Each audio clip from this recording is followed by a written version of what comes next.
Ya, baik. Kami akan lanjutkan panggung demokrasi pemirsa. Mbak Oki, saya akan langsung ke Anda. Misalnya contohnya Hashim Asyari. Sudah minimal kena minimal dua kali kasus pelaporan asusila. Yang sebelumnya dengan Hasnaini wanita emas tapi tidak berujung seperti pemecatan yang terjadi di kasus terakhir.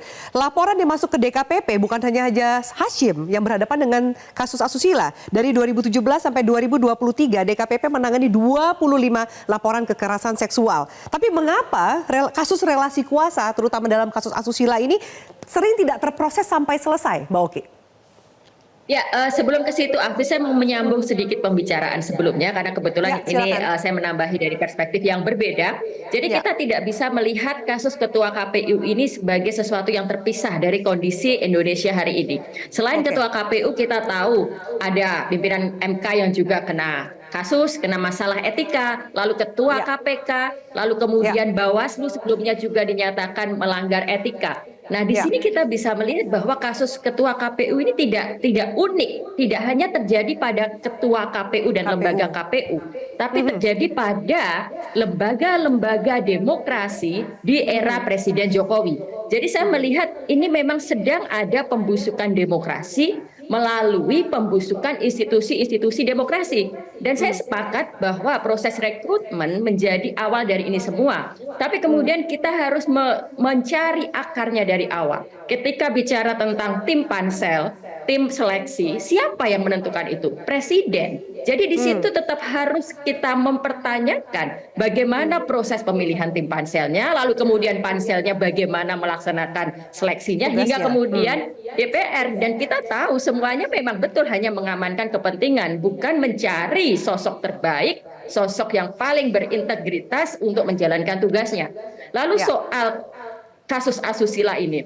Pertama adalah sebenarnya ketika sudah dinyatakan bahwa Ketua KPU melakukan tindakan asusila, kita sekarang ini memiliki yang namanya Undang-Undang Tindak Pidana Kekerasan Seksual.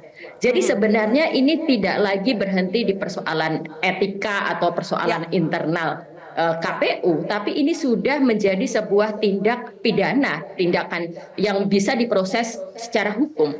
Jadi jika memang Undang-Undang Tindak Pidana Kekerasan Seksual ini betul-betul bisa ditegakkan, seharusnya kasus asusila ini tidak hanya berhenti dalam bentuk pemecatan, tapi juga dalam bentuk pengusutan kasus ini secara hukum.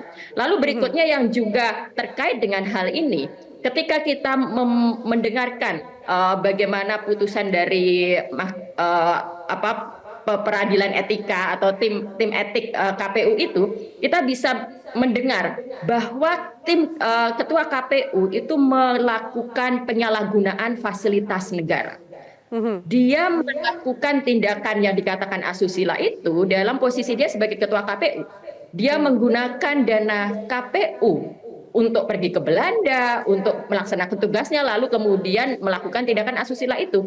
Jadi kemudian di sini juga ada tindak pidana korupsi, ada penyelewengan yang harus diusut. Jadi semuanya tidak hanya sekedar berhenti pada pemecatan selesai, tapi harus ditindaklanjuti. Oke, baik. Jelajahi cara baru mendapatkan informasi. Download Metro TV Extend sekarang.